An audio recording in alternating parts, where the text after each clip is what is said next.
Hello everybody, welcome to the Auto Center Dog. I'm your host Jack. This is a rumor that's been going around for a little bit, and it really picked up yesterday. Seems like Alex DeBrincat could be going to the Detroit Red Wings. Am I really fascinated with that? Absolutely not, because they're a division rival. Even though we were better than them, they're kind of right where we are, like kind of on the outside looking in, and we're in the same division, of course. So not a good look for the Senators right now. We're gonna go over what this quote-unquote handshake deal is.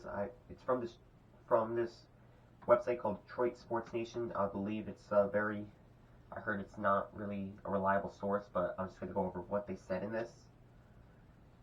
They said the deal is gonna send Philip Zadina, the 17th overall pick, and either one of Detroit's second-round picks this year or Boston's first rounder next year to the Senators.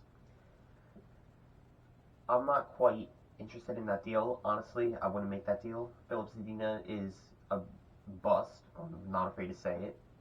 And for all the Senators fans that wanted Zadina in the draft, looks like we dodged a bullet here because now we have Brady Chuck, who's a captain. But again, he's more of a project, and the Senators can't afford to do that. They're trying to get to the playoffs. It's playoff or bust next year. 17th overall pick. It's probably what is going to be involved in it. I wouldn't be shocked. And I would probably ask for Boston's first rounder if I were the GM, because they're 2 first-round picks, and they're not even Detroit's 2 first. So if you're Detroit, I think you should be a little bit alright with that. But talking about roster players that I would ask for Detroit, I think I would either ask for Rasmussen, and I don't think Detroit's going to do that. Jonathan Berggren, the prospect, I would definitely ask him about that. That's probably what all Senators fans on Twitter have been saying they want the deal to start with. And maybe as a solid third liner, maybe even a middle six, Dominique Kubalik.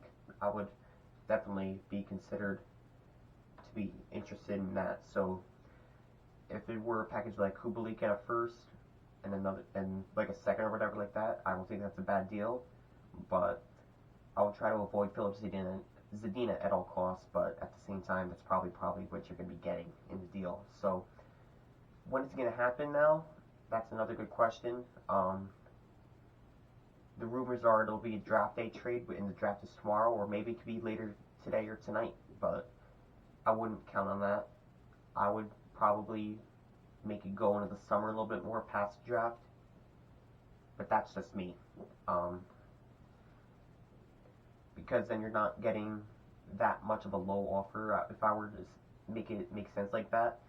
Because I'll give you a good example. Like Corey Schneider back in 2013 only went for the 9th overall pick. I mean, it was Bo Horvat, but if it were past the draft, I think it would be a different package going back to Vancouver.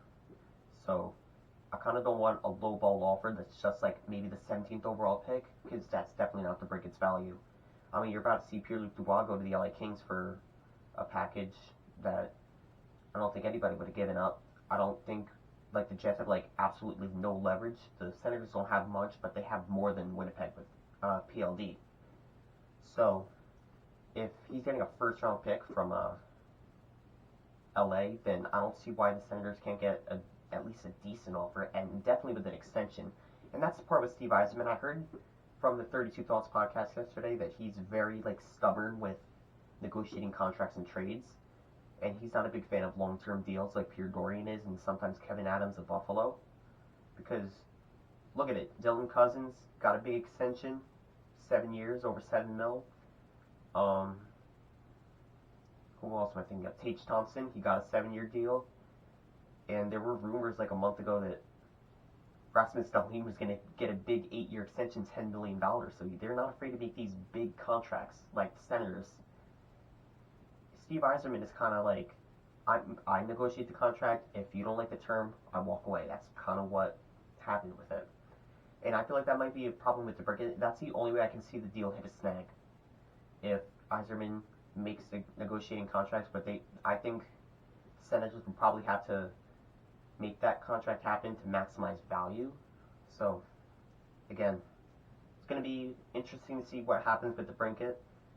But everybody, even Elliot Friedman, has said, I think at the end of the day, he goes to the Red Wings. which again, I'm not a big fan of, but at the end of the day, it kind of is what it is. And we don't even have to like draft with these picks as well. We can float them, but if we're getting the 17th overall pick, it's gonna be hard because what if you get it at the moment and then you're having to draft a player? But I could definitely see like if we get picks down the road, we can definitely flip those. So I wouldn't be shocked if that happened. So again, those are my thoughts on Alex DeBrincat with the hard rumors with the Detroit Red Wings. What I could see happen, but for now, this is checking out with Centers Alec and Go Sens Go.